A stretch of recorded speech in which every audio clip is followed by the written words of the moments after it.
Mais Dieu a fait miséricorde et il a accepté, vous voyez, dans son humilité, que cette consécration soit faite en retard. Et pour cela, il a choisi Jean-Paul II. Ce n'est pas un hasard si Jean-Paul II, le 13 mai 1981, vous vous souvenez, à l'heure même de l'apparition de Fatima, a été presque assassiné sur la place Saint-Pierre. Vous vous souvenez de cet événement, l'attentat, donc, à Rome. Ça se situait exactement le jour et l'heure de Fatima. Et lorsque le Saint-Père a été donc très grièvement touché, il est resté quelques mois en hôpital, en clinique, entre la vie et la mort. Et à ce moment-là, il a compris, parce que la Sainte Vierge lui a parlé au cœur. Et la Sainte Vierge lui a montré que maintenant, l'heure était venue de proclamer cette consécration au cœur immaculé. Et c'est encore notre ami Monseigneur Nilitsa qui nous rapporte les paroles du Saint-Père. Après cette expérience, donc, le Saint-Père a dit « C'est la Vierge de Fatima qui m'a sauvée. Mais pourquoi m'a-t-elle sauvée ? Après 3 mois entre la vie et la mort, j'ai compris que le seul moyen pour résoudre les problèmes du monde et de l'Église, c'est la conversion de la Russie selon le message de Fatima.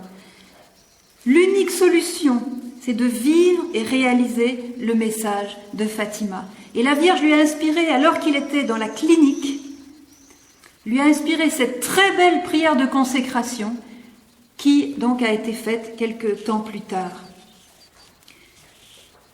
Et je vous recommande de lire et d'avoir chez vous cette prière de consécration pour la refaire de temps en temps, régulièrement. Vous la trouverez certainement dans la documentation catholique en écrivant, parce que c'est une très très forte prière inspirée directement par la Vierge à Jean-Paul II. Toujours dans ces années-là, donc nous sommes là en 81, mais 3 ans plus tard,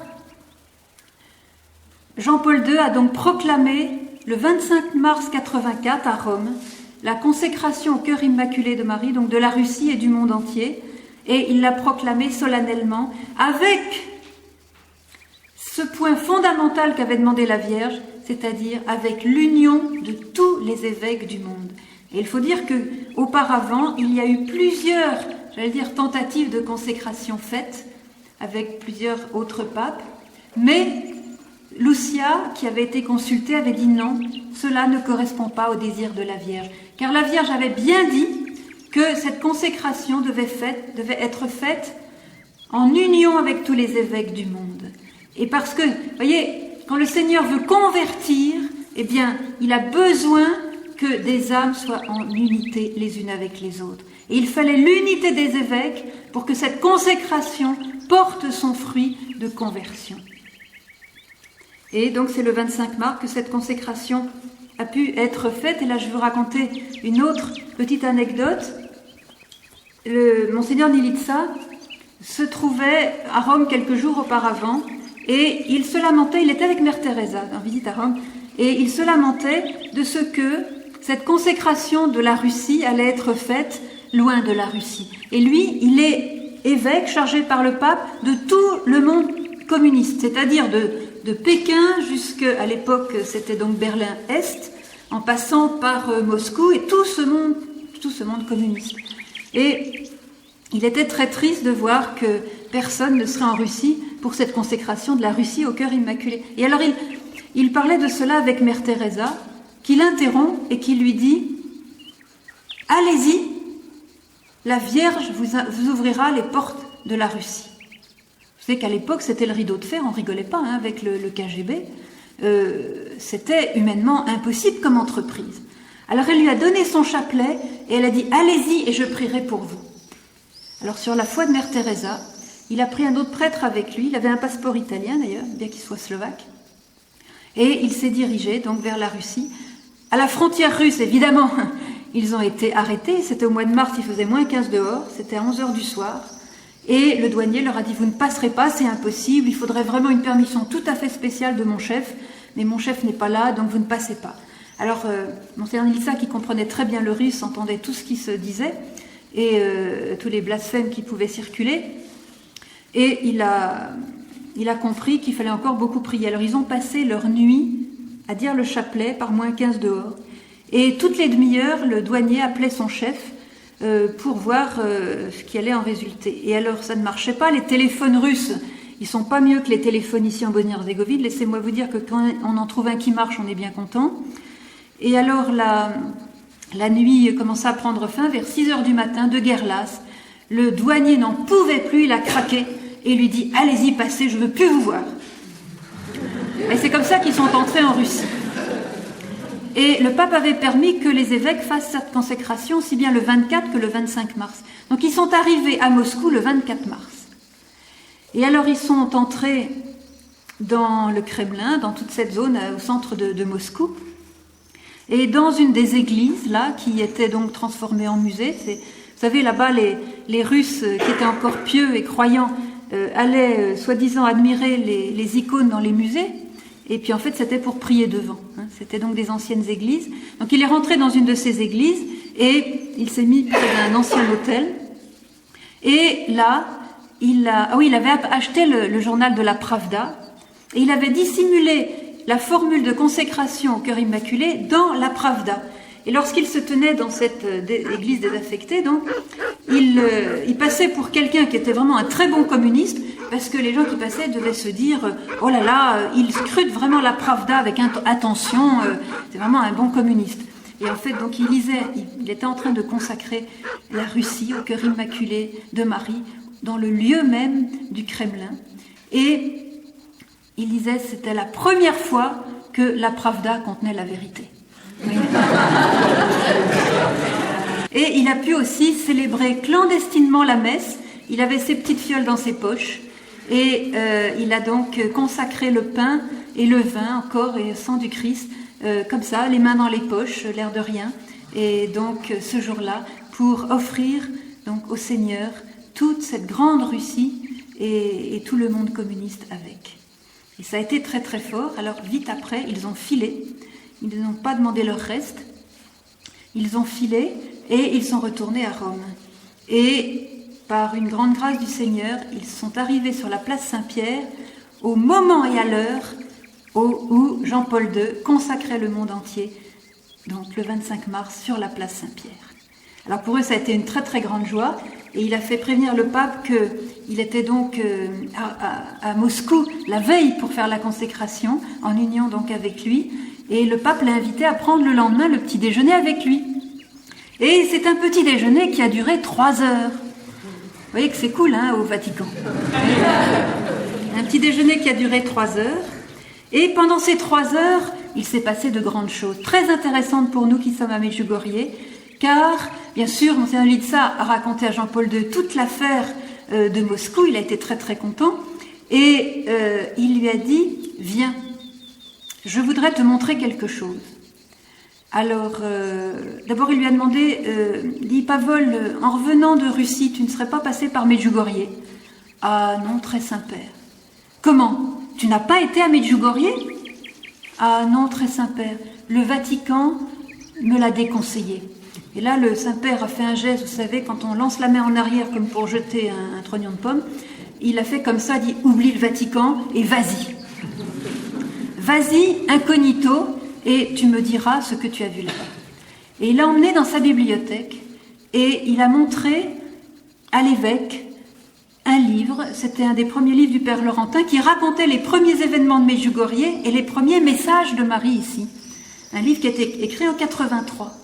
Et il lui montre quelques messages de Medjugorje et il lui dit « Tu vois, Medjugorje, c'est la continuation de Fatima. » Et il ajoute « Le monde aujourd'hui a perdu le sens du surnaturel, mais il le retrouve à Medjugorje grâce à la prière, au jeûne et à la confession sacramentelle. » 7 ans plus tard, c'est-à-dire en 1991, la Vierge ici à Medjugorje a pleinement révélé son plan, le plan qu'elle avait pour le monde.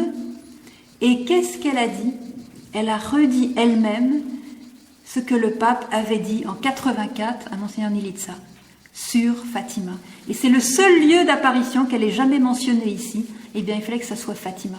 Et 7 ans plus tard, elle reprend la même chose qu'avait dit le Saint-Père. Alors, on ne sait pas trop si c'est elle qui a copié sur lui ou si c'est lui qui a été inspiré par elle 7 ans plus tôt. Mais ce qu'on voit, c'est que ces deux-là, en tout cas, ils marchent bien ensemble. Voilà. Donc, Marie confirme la vision de Jean-Paul II et même la développe. Je vais vous lire maintenant ce très beau message qu'elle a donné ici à Medjugorje le 25 août 91. Écoutez bien, parce que là, elle révèle tout son plan. Chers enfants, aujourd'hui, je vous appelle à la prière, maintenant comme jamais auparavant, alors que mes plans ont commencé à se réaliser. Satan est fort et veut balayer mes plans de paix et de joie.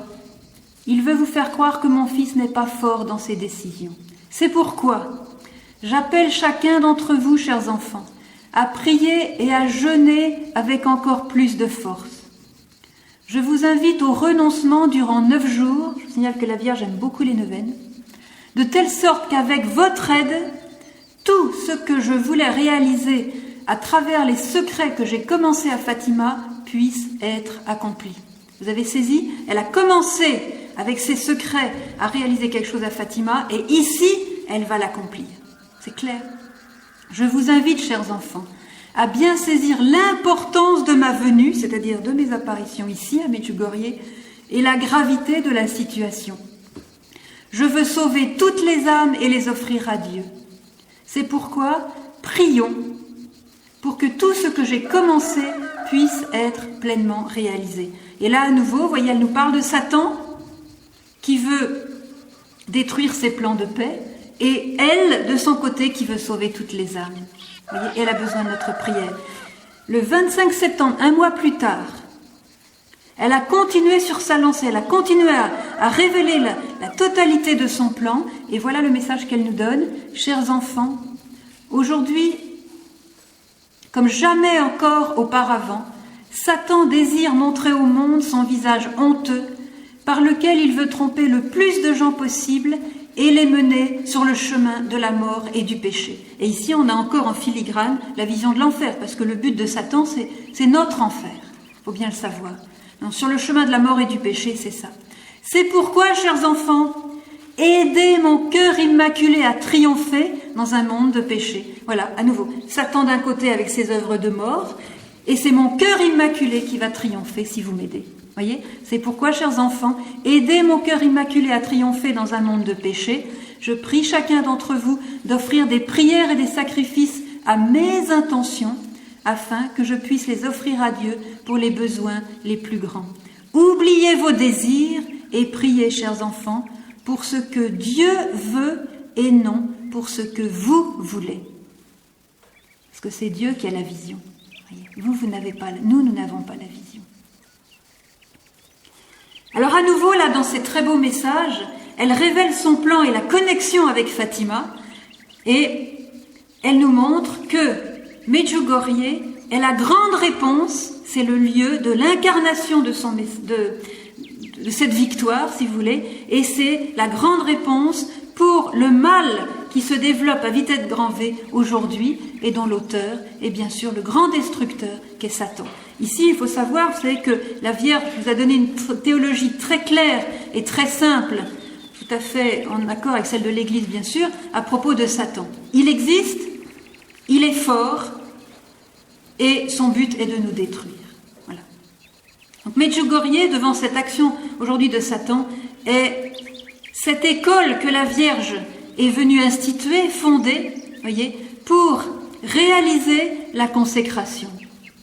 Medjugorje, c'est le lieu de son cœur. Et tout, vous voyez, s'il fallait résumer en un mot tous les messages de Medjugorje, je dirais le mot cœur. Un mot, le mot cœur. Voyez, le mot amour. Chers enfants, priez avec le cœur. Chers enfants, jeûnez avec le cœur. Vivez la messe avec le cœur.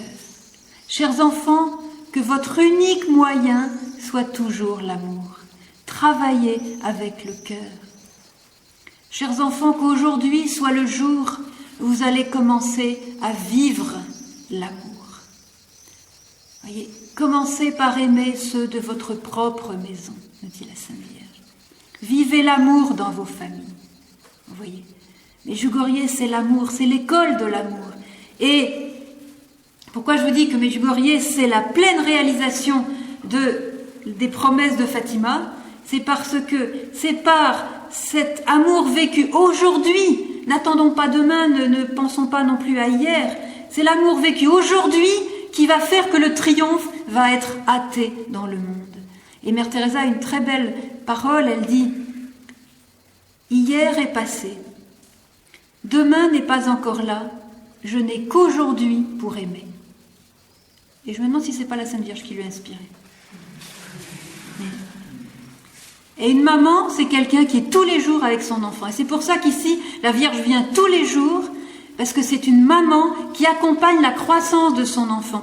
Et ici, c'est l'école où on va croître dans l'amour. Vous voyez, c'est Medjugorje. Et c'est pour ça que c'est la pleine réalisation du message de Fatima. Avec toute cette annonce de la victoire du cœur. Et nous allons rentrer dans cette victoire du cœur en apprenant à Medjugorje à vivre l'amour aujourd'hui. Alors, il y a quelque chose de très intéressant, c'est que dans notre communauté, nous connaissons le neveu de Sœur Lucia au Portugal, son propre neveu qui est prêtre salésien. Et certains membres de la communauté l'ont rencontré longuement, il y a 2 ans.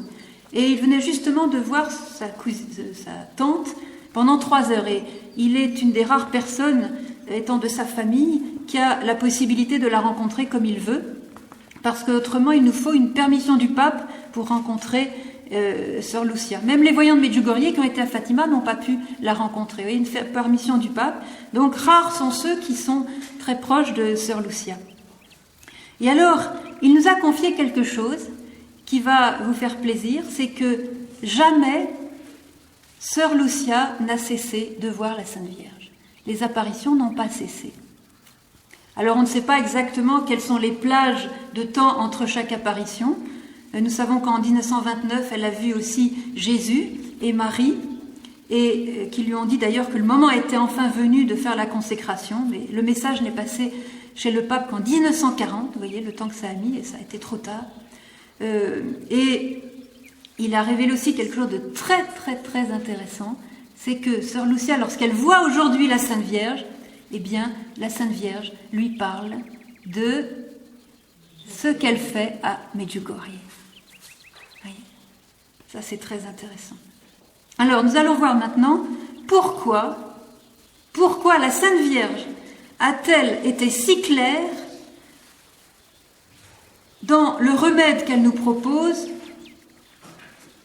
Pourquoi la consécration à son cœur immaculé est-il le remède pour vaincre Satan, pour empêcher que des âmes continuent à tomber en enfer?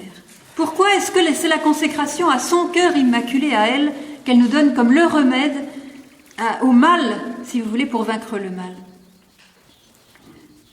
Eh bien, Marie est une créature humaine.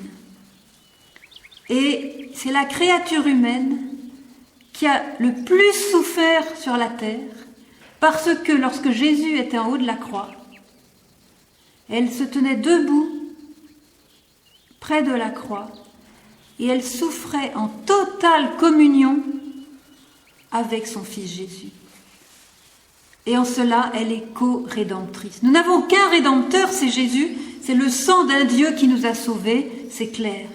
Mais, parce que nous sommes, nous, le corps du Christ, nous avons cette possibilité extraordinaire de nous associer au Christ dans ses souffrances, tout simplement en offrant les nôtres.